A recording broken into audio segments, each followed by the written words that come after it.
Assalamualaikum warahmatullahi wabarakatuh.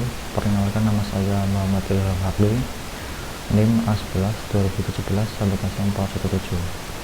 Pada kesempatan kali ini saya akan mempresentasikan tugas akhir saya mata kuliah kriptografi yang berjudul Sistem Otorisasi Berbasis Token. Nah, jadi sistem otorisasi yang saya buat ini berbeda dengan sistem otorisasi yang telah ada. Yang biasanya sistem otorisasi ini menggunakan cookies dan session, tapi kali ini saya akan menggunakan suatu token. Nanti hasilnya seperti ini. Nah, saya akan menjelaskan terlebih dahulu apa itu sistem otorisasi. Itu otorisasi merupakan sistem di mana server mengenali akses klien dalam akses suatu konten server, biasanya berupa URL tertentu yang hanya boleh diakses admin atau boleh diakses publik. Nah, di situ kita mengenali dengan verifikasi otorisasi.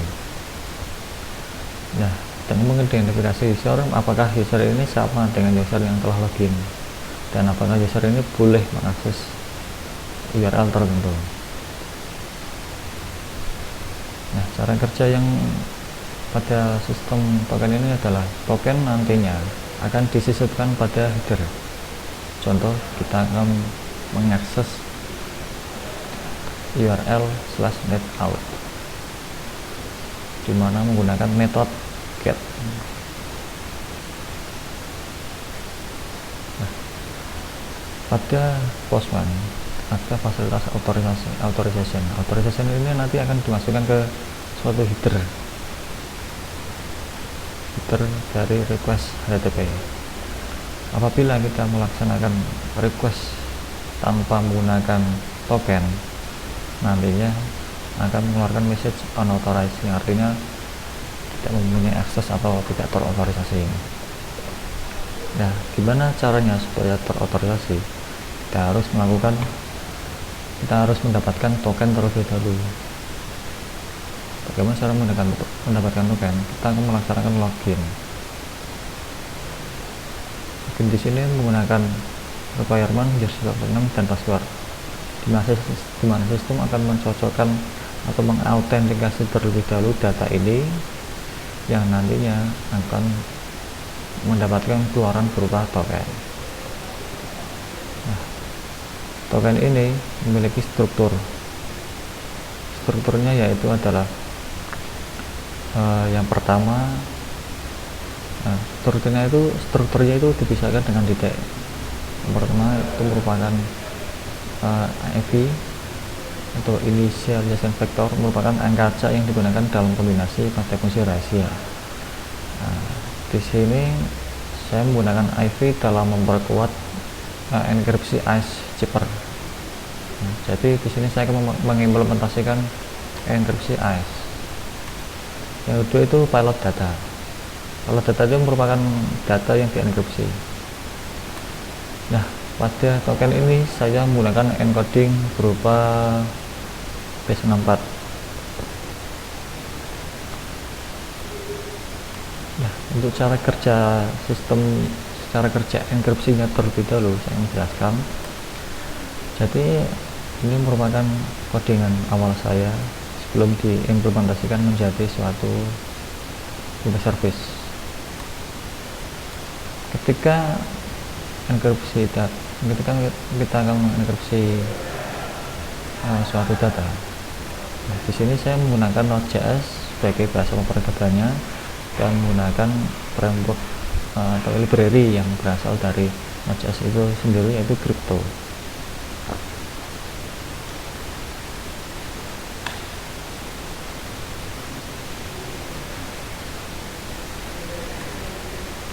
Di sini saya telah mempersiapkan algoritmanya, yaitu AES256CBC. Sebenarnya untuk AES ini terserah kita saja, semua kebutuhan kita, apakah menggunakan 256 bit atau 192, variasi kita. Nah, ini untuk listnya.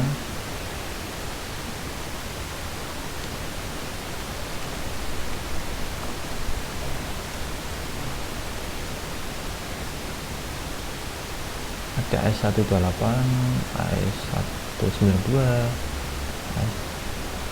dan masih banyak lagi untuk library crypto ini.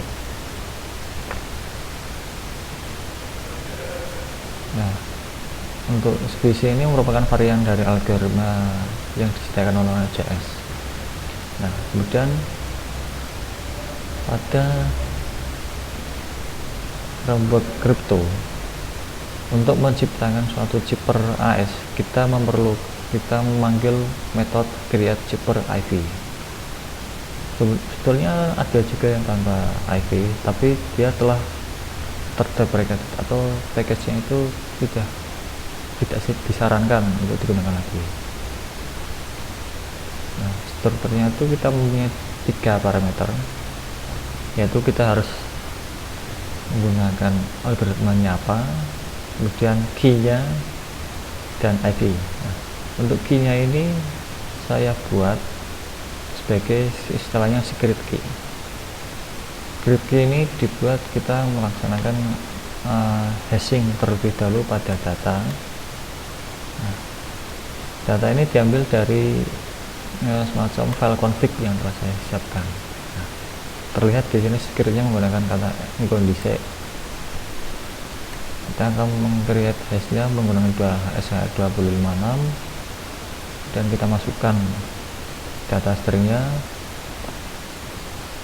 Nah, kemudian kita encode menjadi suatu hex. Nah, setelah di hex, kita akan mengambil cuma 32 karakter atau 32 bit. Untuk IV saya menggunakan random byte yang menggunakan 16 byte. Soalnya ini sebagai syarat. Kenapa 16 byte? Ini syarat untuk memenuhi AES256 ini.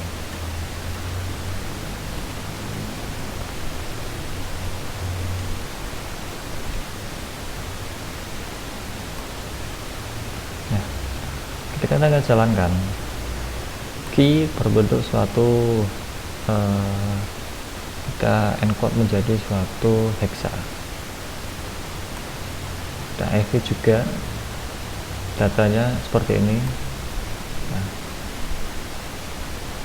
datanya merupakan data username dan role serta expired suatu timenya.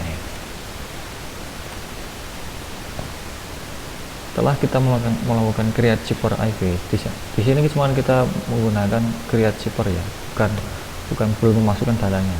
Kemudian chipper yang telah kita buat, kita akan memasukkan datanya yang berupa suatu JSON, file JSON. Setelah kita buat chippernya, kita akan menggabungkan hasil enkripsi ini dengan chipper final. Nah, untuk berkaitan dengan kegiatan enkripsi ini diperlukan data yang binaris. Data binaris ini kita dapat dari menggunakan library bawaan dari Node.js, yaitu buffer, dimana dia akan membuat suatu raw data berupa binary. Setelah kita berhasil mengencrypt datanya, kita akan return menjadi suatu base. Kita return menjadi encoding base64. Nah, base64 ini gabungan antara IV1 sama terus struktur yang pertama IV, yang keduanya itu payload datanya. Nah, dan jadilah suatu token. Nah, supaya untuk mempercantik tampilan datanya, saya telah menghilangkan kalau di base64 di Node.js itu biasanya dia akan menghasilkan suatu sama dengan. Sama dengan ini sebetulnya tidak begitu penting, kita bisa menghilangkannya, dan returnnya hasilnya seperti ini, return data.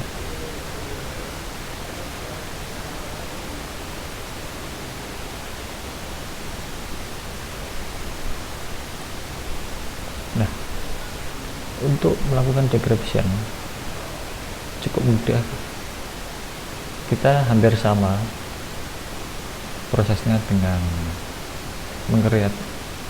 membuat zipper AES nya. Yang membedakan itu cuman pada pemanggilan metode, yaitu kita create zipper. Tapi untuk semua datanya kita harus ubah datanya menjadi suatu buffer atau binary data. Untuk key-nya kita rubah menggunakan metode buffer from, IV-nya juga.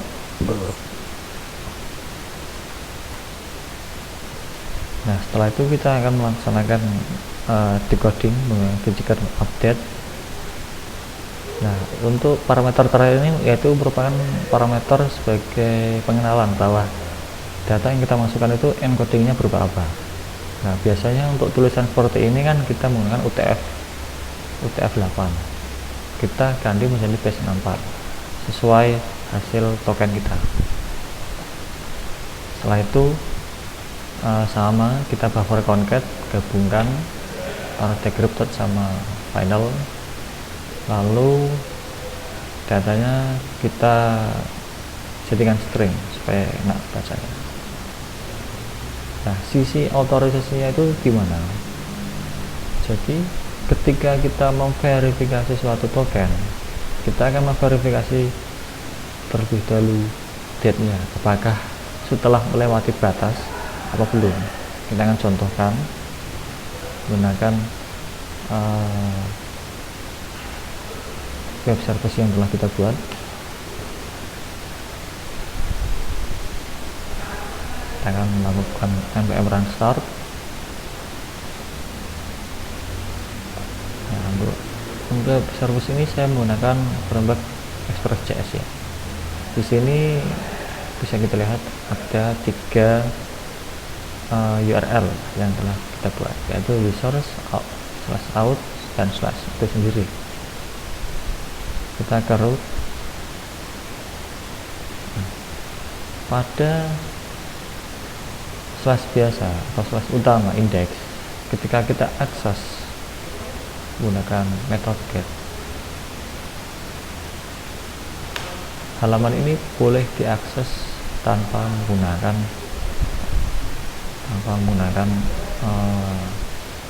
otorisasi. Sedangkan untuk need out di sini kita wajib menggunakan istilahnya verifikasi data terlebih dahulu.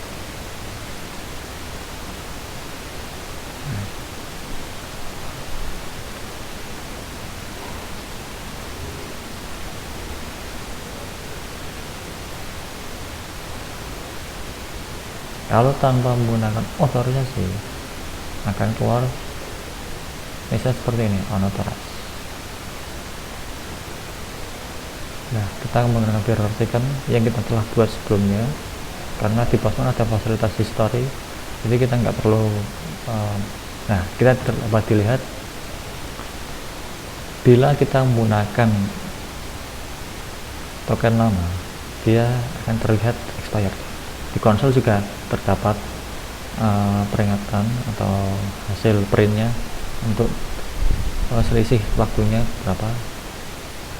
Nah, ini dia untuk memverifikasi ini kita menggunakan middleware.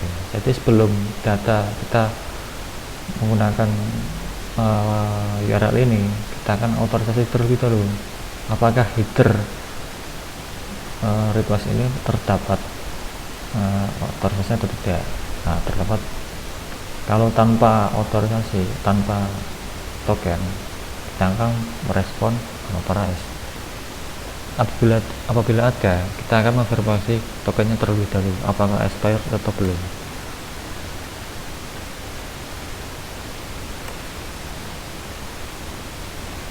Nah, ini tugasnya dari metode atau function verify. Kita akan memparsing datanya terlebih dahulu, kemudian kita decrypsi tokennya terlebih dahulu menggunakan function decryption.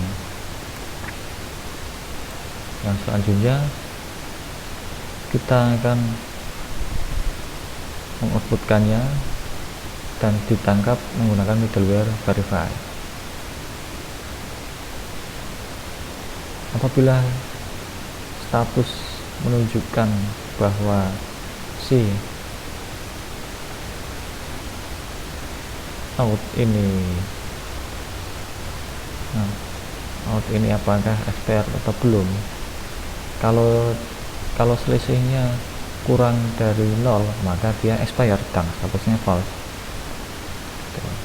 Apabila tokennya dimasukkan tidak sesuai atau melakukan tokennya dirusak itu misalnya seperti ini, kita merubah datanya yang terakhir kita W, yang terakhir ini W kita jadikan E, maka otomatis sistem tidak akan mengenali token tersebut.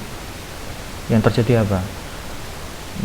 Mendapatkan respon invalid token, soalnya token kita nggak sesuai. Tuh.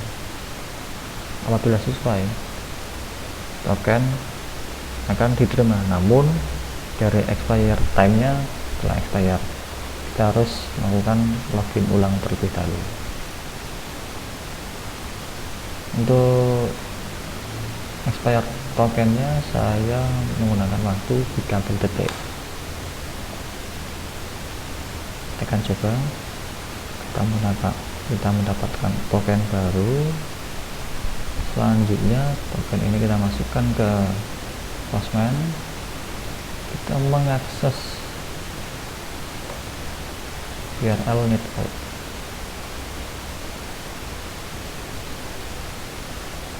Menggunakan metode get.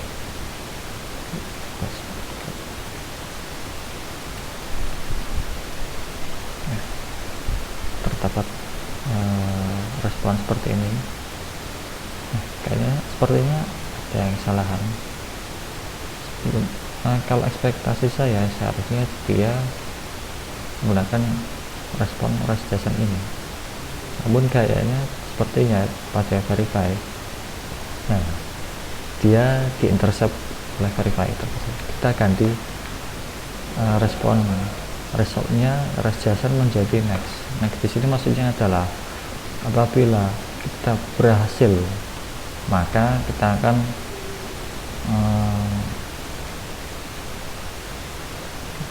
melaksanakan pengalihan dari middleware ke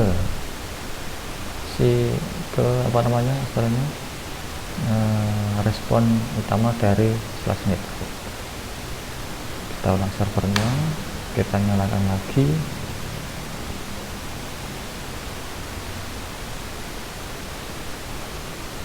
Apakah berhasil? Berhasil masuk Anda dikali.